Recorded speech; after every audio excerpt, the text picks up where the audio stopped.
Bonjour à tous, je suis sûre que vous êtes ravis de pouvoir faire des maths malgré mon absence. Donc, allons-y. Et comme je ne veux pas trop parler, je vais essayer d'être un petit peu rapide. Donc, calcul littéral, c'est-à-dire du calcul où il y a des lettres. Bon, ok, par exemple, ici il y a 2 hamburgers plus 3 frites. Moi, je vais écrire 2H plus 3F.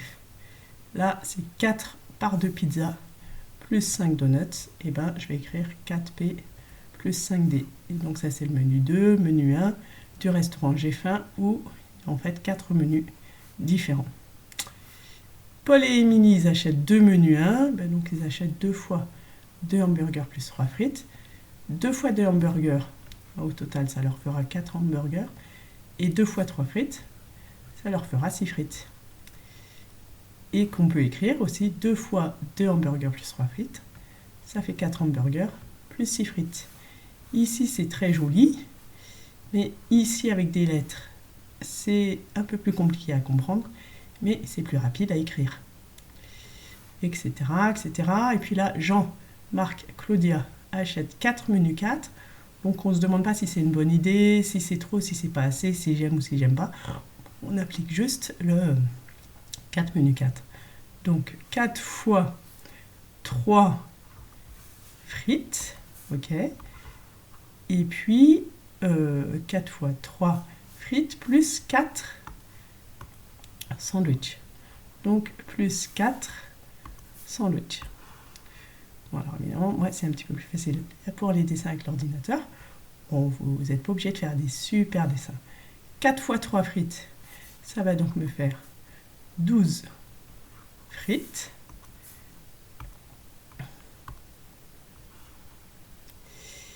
Et puis 4 fois 4 sandwichs, et ça va me faire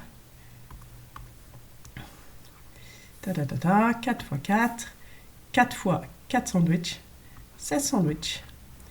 Et ça s'écrit aussi avec uniquement du calcul littéral.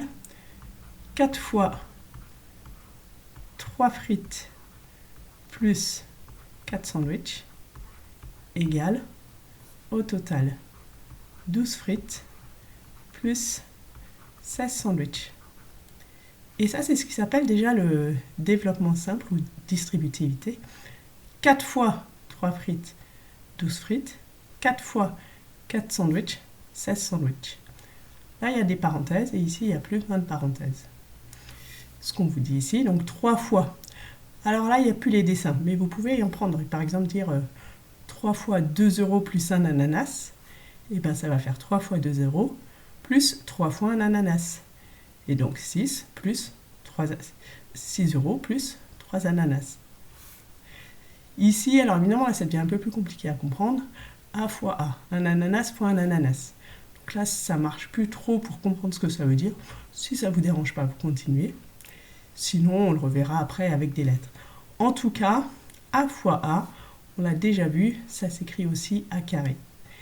Et A fois B, ça c'est un produit, ça s'écrit aussi AB.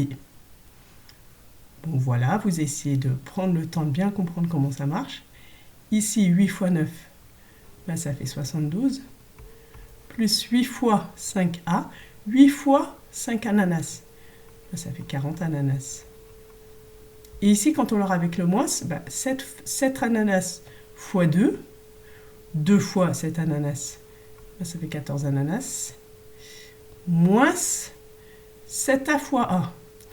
Alors, on avait dit que A fois A, ça faisait A au carré, moins, ça va faire moins, et 7, 7A au carré. Ça donne ça, etc., etc. Ici, en fait, on est dans le sens inverse. 3 fois A plus 3 fois B, 3 fois A plus B.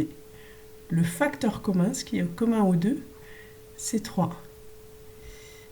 Et ici, quand on va dans l'autre sens, puisque là, c'est ce que je dois trouver ici, 5 fois M plus N, c'est en fait 5 fois M plus 5 fois N.